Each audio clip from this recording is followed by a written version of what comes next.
nuevamente. Acuérdate que cuando hablamos de proporción, puedes hallar la proporción del fenotipo o también del genotipo, y eso lo viste con chi cuadrado. ¿Sí? ¿Ya les tomaron el examen de chi cuadrado? ¿Qué tal les fue? ¿Cómo les fue, mal? Muy poco tiempo. Y se fue la luz y ya se va. Ya, pues, ya me toca tomar hoy. He puesto un examen bien difícil. Pero para que estén a la par con mis estudiantes. Ya, entonces vamos a ver el fenotipo, ¿no? Para que entiendas un poquito cómo te pedía lo del chi cuadrado, ¿no? Porque tú trabajabas con las proporciones en el chi cuadrado. Entonces tenías que entender bien cómo eran los resultados de cada una de las leyes de Mendel, de las 3 leyes, para que puedas aplicar el chi cuadrado, siempre tomando en cuenta las proporciones. Y si te pedían que hagas el chi cuadrado en cuanto a genotipo o en cuanto a fenotipo, no es igual la proporción, como lo acabas de ver, ¿sí? Entonces, aquí, por ejemplo, si hablamos de fenotipo, todos aquellos que tienen estas características. ¿Qué es esta característica? Que son amarillas y lisas. ¿Cuántas amarillas y lisas hay? ¿Cuántas? Cuéntame. Amarilla y lisa. ¿Cuántas hay? 9. Aquí hay 1, 2, 3, 4, 5, 6, 7, 8, ¿y dónde está el noveno? 9. Sí, 9. Ya sabías, ya. 9, 3, 3, 1, ¿cierto? Ya, 9. Y esa es amarilla y lisas. Y luego amarillas y rugosas. 3. Amarillas, rugosa, amarilla rugosa, amarilla rugosa, ¿no? Entonces, amarilla rugosa.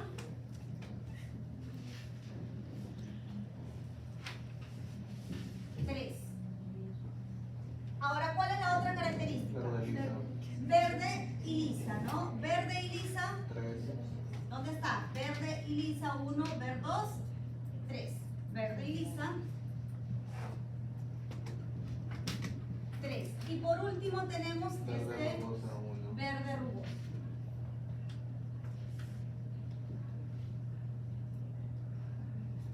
Que sería 1. Entonces, esta es la proporción en cuanto a fenotipo. 9, 3, 3, 1. Esto es lo que encontró Mendel, y cuando tú aplicas el chi cuadrado, ¿qué es lo que haces?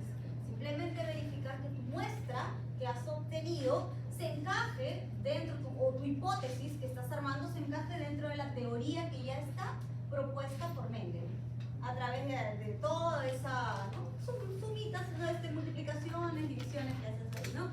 Y utilizas ahí ese cuadro del chi cuadrado de las respuestas, ¿no? Encontrando lo que es los grados de libertad, y llegas ahí a ver si cumple o no cumple, ¿sí? Con las leyes, con lo teórico. Eso es el chi cuadrado. Y esta es la tercera ley de Mendel. No sé hasta ahí si tienen alguna consulta. ¿No? Sencillo. Ah, pero está en tu PPT, solo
cuando tú en algunos ejercicios te van a ir dando cierta información sobre la especie o la muestra que se va a cruzar, te pueden decir de repente, ¿no? De que, a ver, aquí por ejemplo vemos el color, ya el color de semilla, ¿no? Aquí puedo decir que este es amarillo, ¿sí o no? Puedo decir que es amarillo.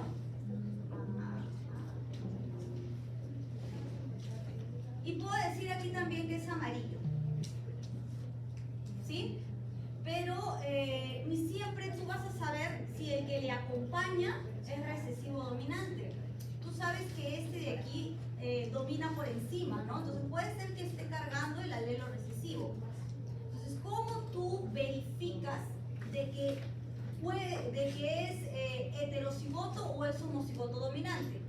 Cruzándolo con un homocigoto recesivo.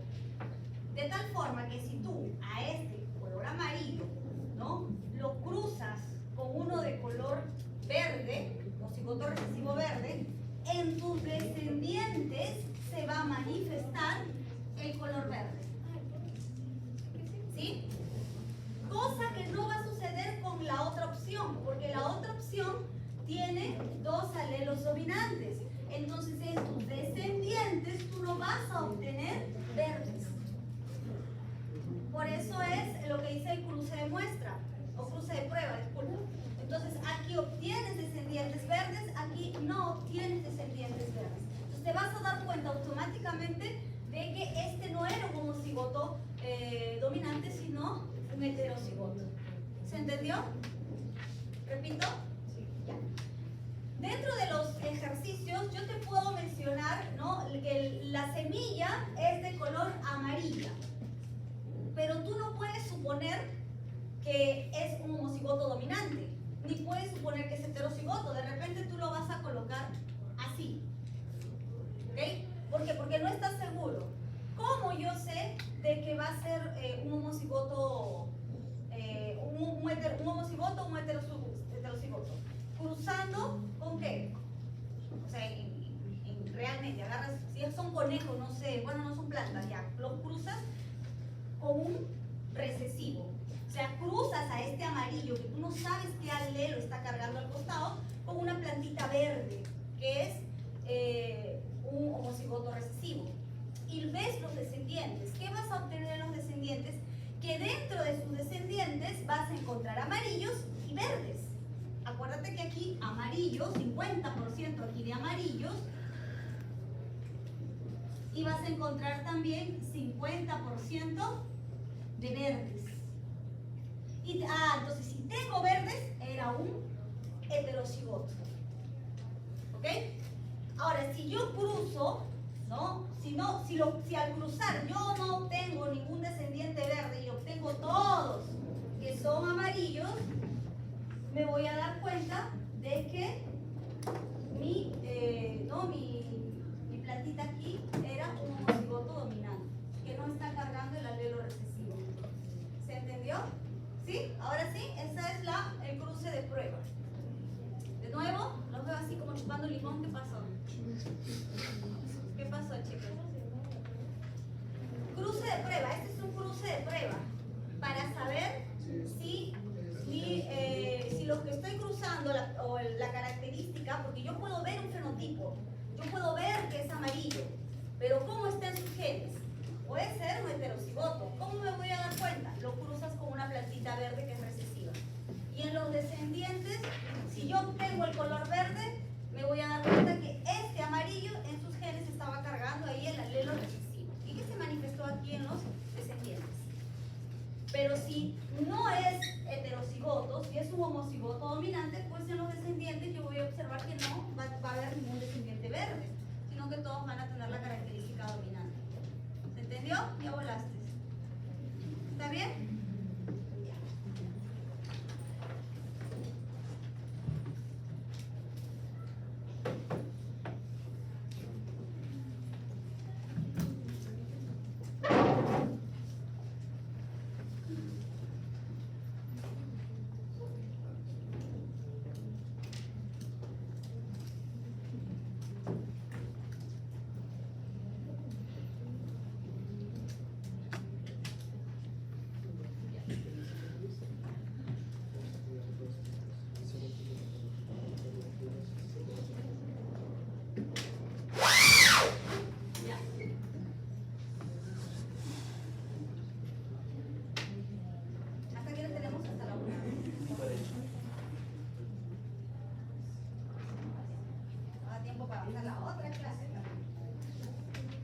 ¿Aguanta?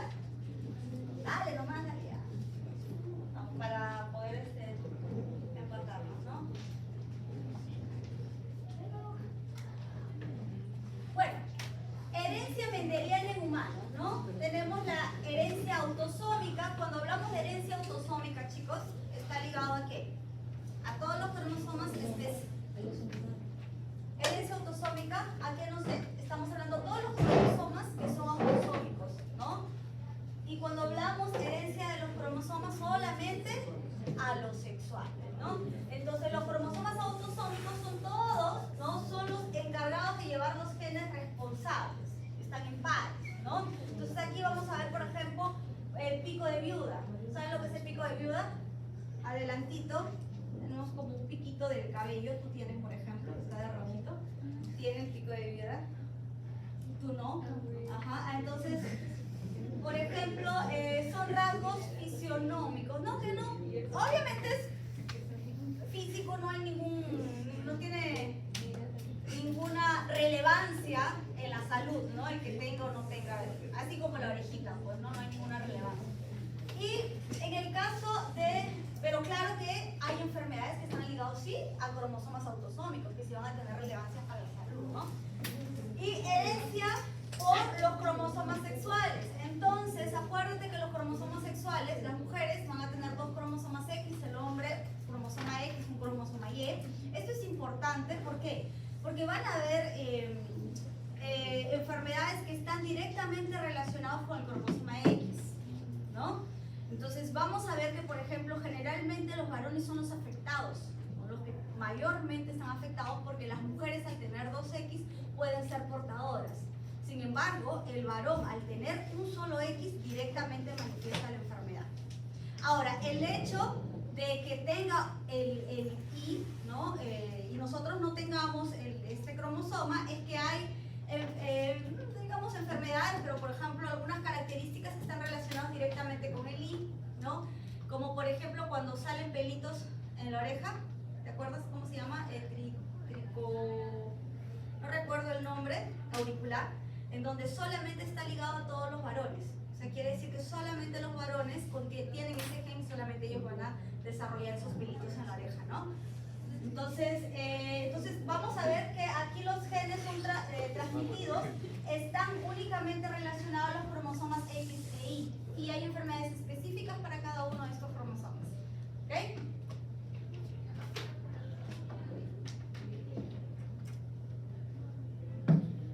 Pedigrí.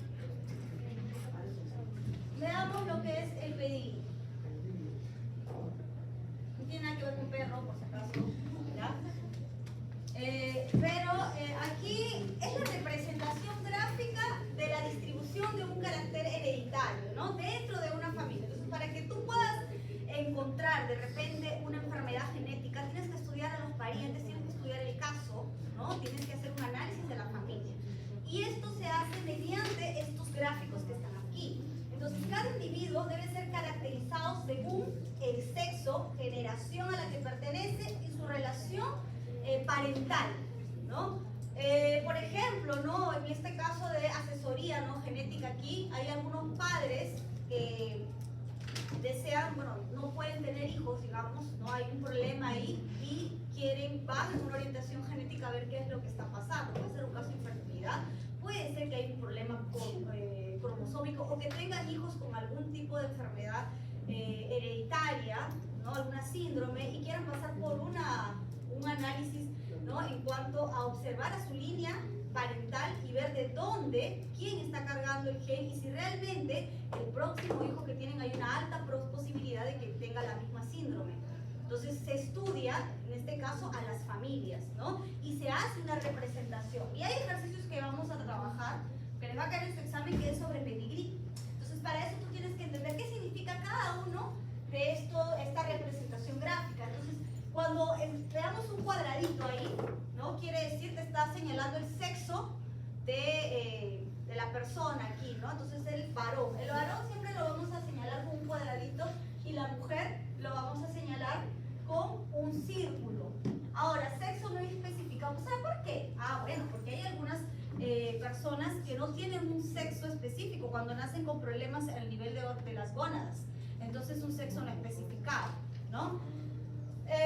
Número de hijos del sexo indicado, ¿no? Cuando tú quieres mencionar el número de hijos, lo vas a colocar aquí, ¿no? Vas a identificar con un número, vas a colocar, o también puedes colocar 3 cuadraditos, ¿no? Entonces, el número de hijos del sexo indicado. Afectado, cuando aparece en negrito es porque está afectado con alguna síndrome, ¿no? Que estamos analizando. Entonces, de un matrimonio, de repente 2 hijos son afectados, entonces se van a pintar de color pues, negrito, ¿no? Un varón y la mujer afectados, los hijos. Y de esa forma se va a interpretar. Vamos a tener el portador no penetrante, ¿no? Puede tener la enfermedad, o sea que es el portador, vamos a ver como una rayita que va a aparecer, ¿no? Que puede tener la enfermedad o puede no tenerla, dependiendo de la penetrancia, ¿sí? Portador obligatorio, vamos a observar un cuadradito con un punto en el medio, ¿no? Entonces, como ves aquí, estamos, y tienes que aprenderte esto, ¿ah? Para que puedas, claro, si no, ¿cómo vas a entender el caso? Si yo te doy el caso y te pongo esto de aquí, tienes que saber, si te pido, no sé, la pareja de la primera generación, porque esta es la primera generación, ¿no? Si están afectados o no, tienes que ver aquí, ¿no? El varón, ¿no? Y la mujer tampoco están afectados, pero tienes que saber leer.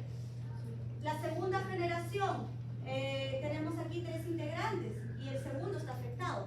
Entonces tienes que saber identificar que el que está afectado aquí es en este caso, la mujer, ¿no? Perteneciente a la segunda generación.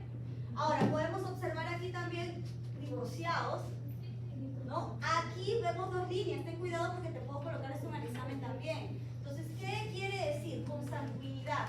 ¿Qué quiere decir consanguinidad? Se casaron entre parientes, ¿no? Pueden ser hermanos, pueden ser primos, pueden ser tío, sobrina, ¿no? Entonces, aquí vamos a identificarlo de esa forma, cuando hay 2 líneas, ¿ya? Vamos a tener abortos espontáneos. Si yo te doy el texto y quiero que me lo coloques, ¿no? Gráficamente, te digo que hay un aborto, tiene que aparecer el aborto, ¿ya? ¿Cómo lo identificas? Así, aborto espontáneo. Entonces, aquí tienes tú, ¿no? Lo que sería la representación, ¿sí? La representación gráfica. Ya, ¿por qué? Porque si bien este cuadradito es facilito, también te lo puedo colocar así. Y esto tú ya lo tienes que manjarlo ya, porque tienes que saber, ¿quién es más, hombre o mujer? Hombre. Aquí, mujer, ¿no? ¿Quién está afectado? ¿El hombre o la mujer? El hombre afectado. ¿Cuántos hijos han tenido? 4. ¿Cuántos son afectados? 2. Eso es lo que tienes sencillo, tienes que reconocer. Aumenta, van a haber detalles. Acá no hay aborto, no hay consanguinidad, pero van a haber casos donde sí, el hermano, la hermana, hay casos que pasa eso, ¿no? Ahora, vamos a ver aquí cómo se observa, ¿no? La herencia autosómica, en este caso dominante. Entonces, acuérdate, autosómica vienen de todos los cromosomas que no tienen que ver con los cromosomas sexuales, ¿no? Entonces, herencia autosómica dominante. Mira lo que dice, la transmisión del carácter es independientemente de sexo, obviamente porque no está ligado a los cromosomas sexuales.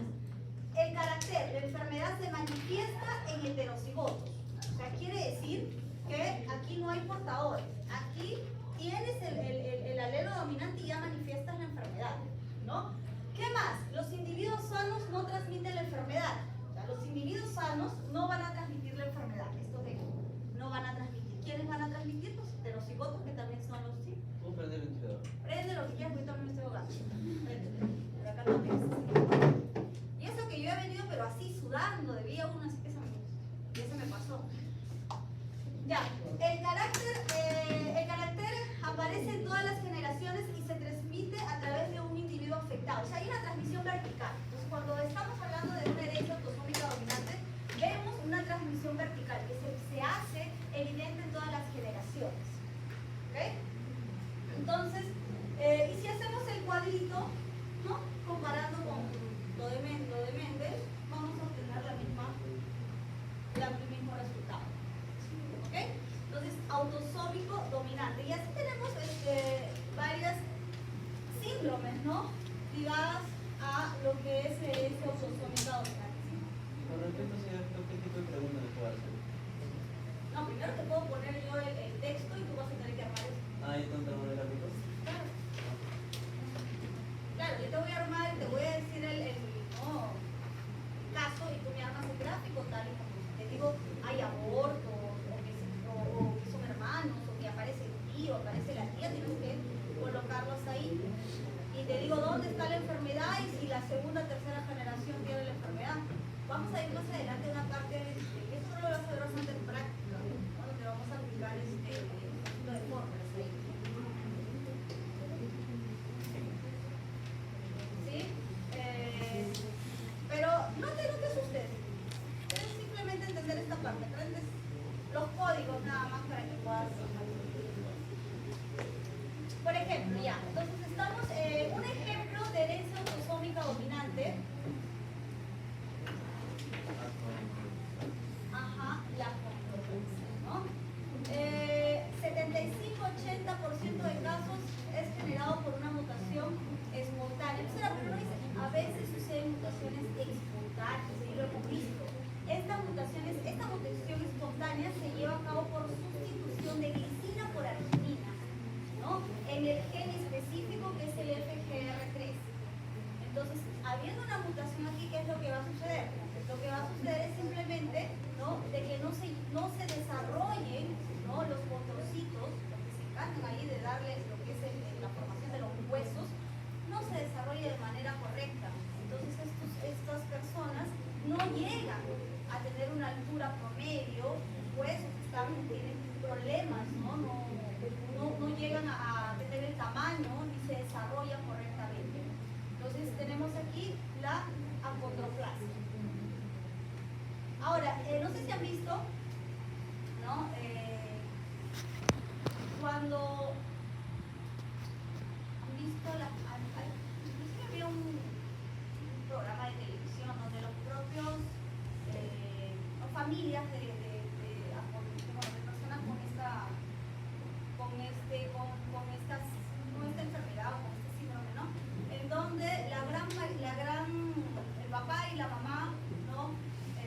Cuando la gran mayoría de sus hijos, ¿no?, salen con la síndrome, pero es bien difícil que estas personitas tengan descendencia, ya que físicamente, estructuralmente, los huesos de la madre, ¿no?, la pelvis, no está desarrollada igual como una persona con tamaño normal, lo que es muy riesgoso.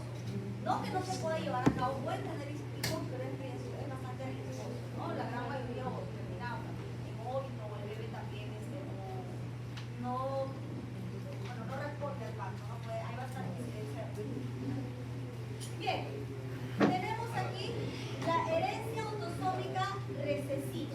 Ya mira, aquí es diferente. En el anterior no había portador, aquí sí hay portador. ¿Ya? Entonces, en el anterior no había portador. ¿Por qué? Porque en el anterior tenías el alelo dominante, podías tener el recesivo, pero ya manifestabas la enfermedad. Aquí ya tenemos portadores. Entonces, mira, la transmisión del rasgo es independiente del sexo, claro, porque es autosómico. El carácter se manifiesta en homocigotos recesivos. O sea, ¿quién manifiesta la enfermedad? Son los homocigotos recesivos. Aquí podemos hablar de portador. ¿Por qué? Porque está cargando el gen con problemas, pero al ser portadores no lo expresa. Porque ¿quién se manifiesta? El gen dominante. ¿Sí?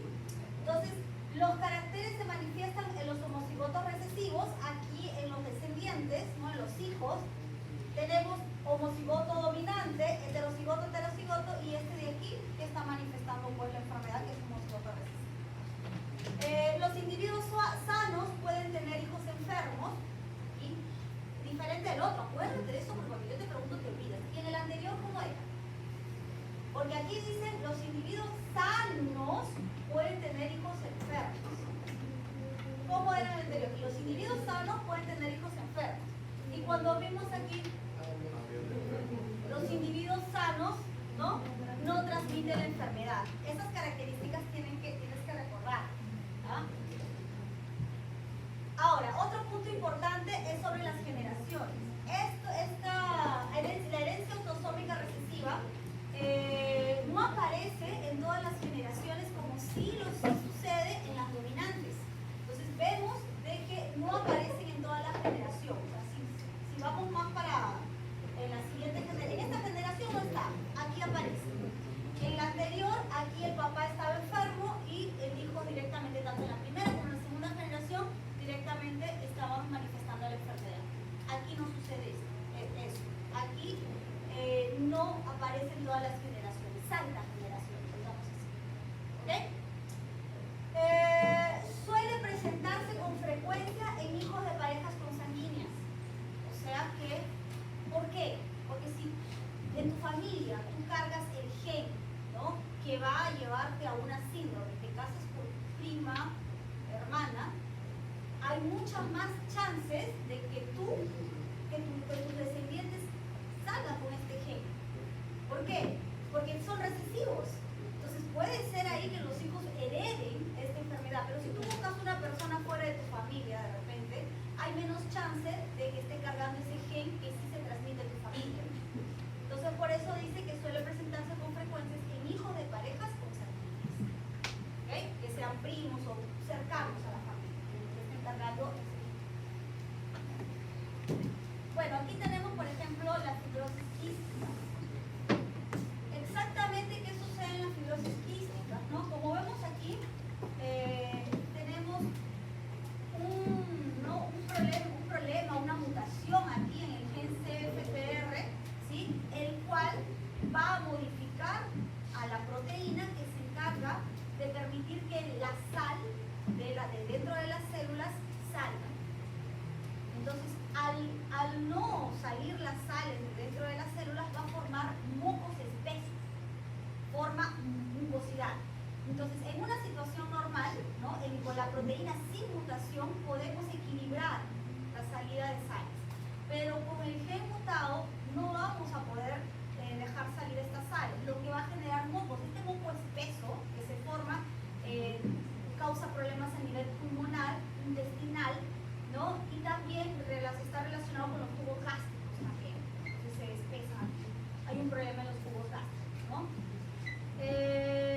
Esto también, como les había mencionado, ¿no?, herencia autosómica recesiva, ¿no? Acá podemos ver, por ejemplo, una persona normal y una persona que tiene fibrosis quística, que podemos ver aquí por los pulmones llenos de moco, ¿no? Ahora, antiguamente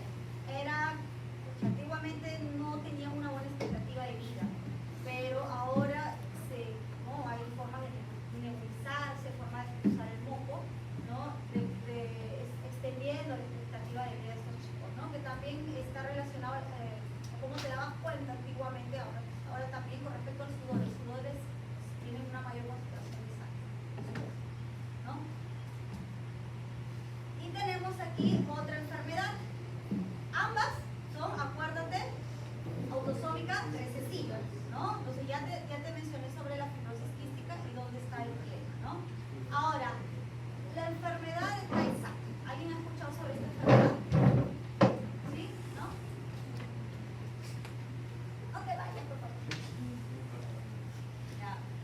La enfermedad de Tay-Sachs. ¿Alguien ha escuchado? ¿No? Ya, aquí esta enfermedad es un poco más, digamos, más complicada en relación a la fibrosis quística, ¿ya?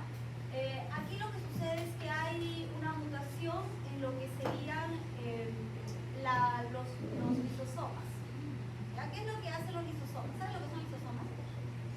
¿Qué son? Mira, ¿qué hacen? ¿Qué degradan? Puede degradar otras organelas, así como también puede degradar fosfolípidos, ¿sí? Entonces, ¿qué es lo que va a pasar? ¿No? Un lisosoma de manera normal, que no tenga la mutación, va a poder degradar o separar, ¿no?, los fosfolípidos, que vemos que están aquí en la membrana, los separa, ¿sí? Separa, dice que cliva, ¿no? Va a separar, que luego van a ser utilizados por la propia célula y los pulsa y para que sean utilizados. Pero un lisosoma mutado, y ese es el problema porque hay una mutación aquí en estos lisosomas, evita o impide de que haya esta separación, ¿no? Acuérdate que cómo eran los fosfolípidos. Los fosfolípidos que poseían formados. Tienen una cabeza completa. Lípidos con, ¿no? un grupo oligosacáridos. ¿Qué más tienen? Tienen lípidos, ¿verdad? ¿Te acuerdas que tenían la cabecita y las piernitas de los fosfolípidos? Las piernitas son cadenas de ácidos grasos, ¿no? Y en la cabecita que vemos aquí, porque así es como lo dibujan, grupo glicerol, ¿no? un grupo fosfato, ¿no? Entonces, esta separación no se da en los lisosomas acumulándose lo que se llama lo que es la gangliosidosis, ¿sí? Esto hace de que los lisosomas en un momento determinado ¡pum!, exploten. ¿Y qué tienen los lisosomas dentro? Enzimas hidrolíticas, hidrolases que digieren, ¿no? Entonces esto cuando sucede en las neuronas, ¿no? Que sucede ahí específicamente, ¿qué es lo que va a pasar? Va a dañar las neuronas. Daña todo ahí, daña las neuronas. ¿Y qué es lo que va a pasar? Trastornos neurológicos degenerativos por consecuencia de esta mutación en estos lisosomas. Entonces, este trastorno, ¿no? Neurológico, ¿no? Como vemos aquí, mira, se acumula, ¿no? Aquí los lisosomos conteniendo estos gangliosidos, ¿no? O gangliósidos, va a destruir, se destruyen las neuronas. Acuérdate que también tienen lisosomas las neuronas, se destruyen las neuronas, hay una destrucción, ¿no? Y también un daño a nivel cerebral. Esto, como consecuencia, se observan a los niños, ¿no? Y a partir de los 6 meses de vida que se observa este problema, ¿no? De ceguera, de hospital, ¿no? Y esta enfermedad sí es fatal porque a temprana edad ya a muy temprana edad están falleciendo, porque es muy severa esta mutación a nivel de lisosoma. ¿Ok?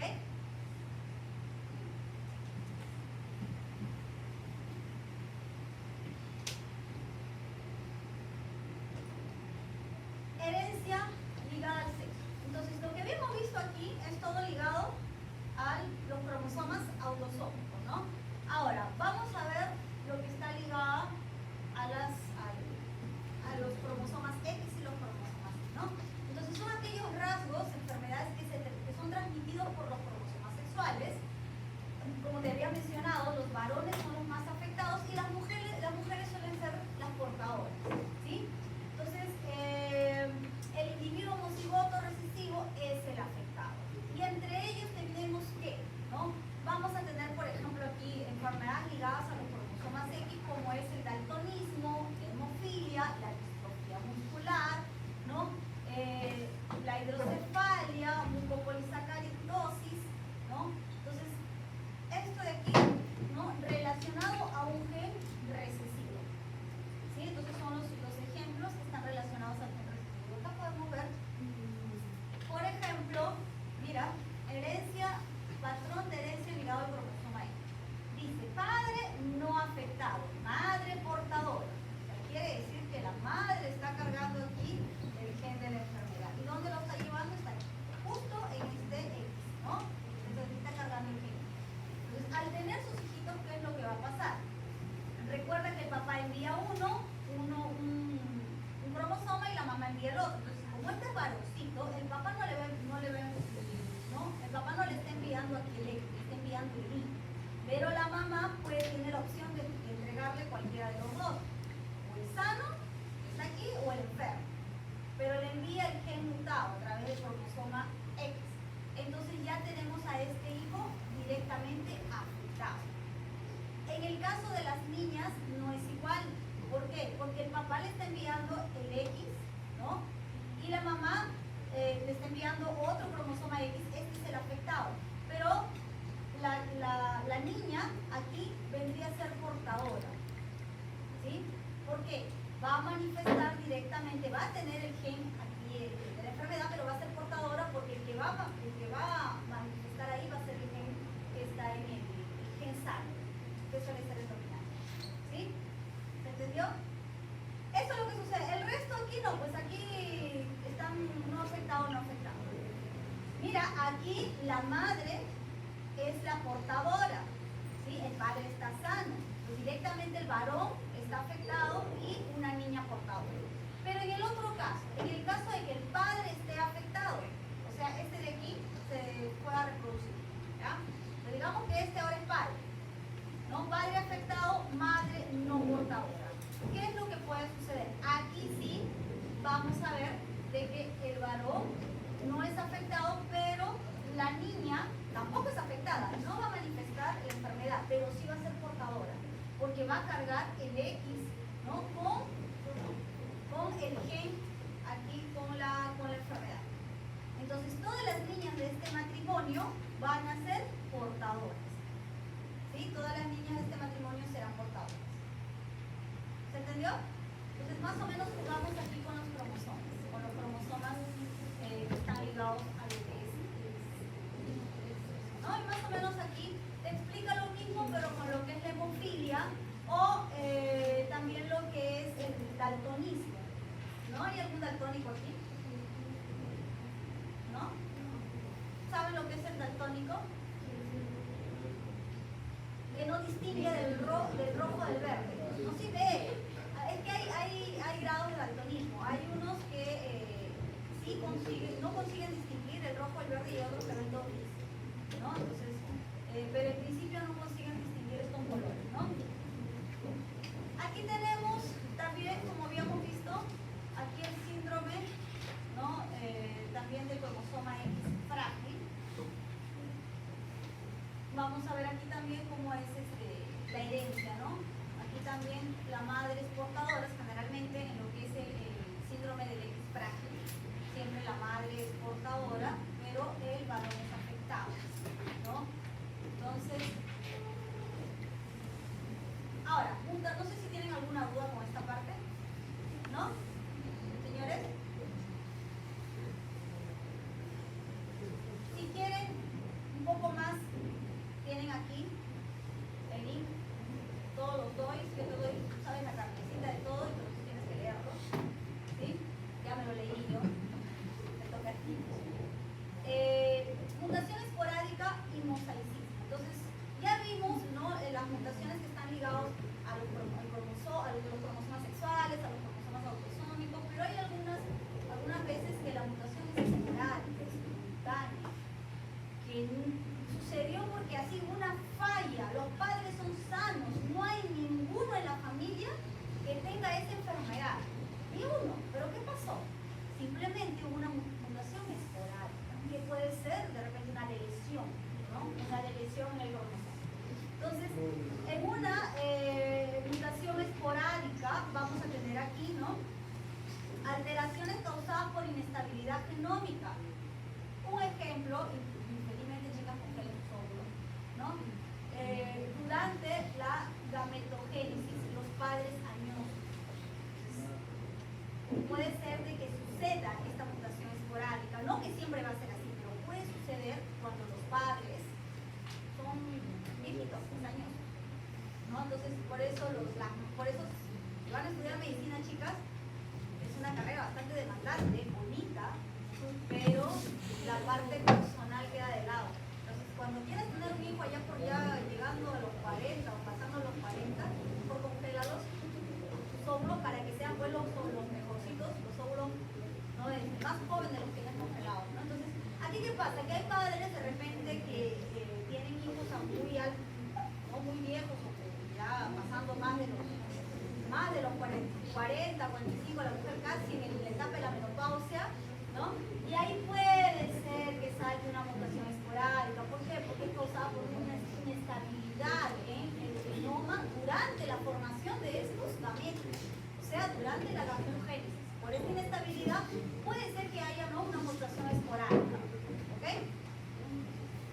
Y tenemos en el caso 2 el mosaicismo, ¿no? Alteraciones producidas durante el desarrollo embrionario, que también, ¿no? Puede darse que los gametos estaban bien, pero durante la división mitótica ahí para formarse el embrión hubo, ¿no? un error, una alteración, ¿no? Entonces aquí ya es después de que se llevó a cabo la fecundación y se formó el oocigoto, ¿no? Y aquí también los eventos cocigotos en padres o en la descendencia, ¿no? Entonces estos son casos esporádicos, ¿no? Mosaicismo, porque ustedes han visto, por ejemplo, el síndrome de Down. El síndrome de Down, ¿no? La trisomía del cromosoma 21. Todos los síndromes de Down son iguales. Hay síndromes de Down en donde es por mosaico. O sea, quiere decir que esta persona tiene el síndrome, pero no tiene tanta, digamos así, ¿no?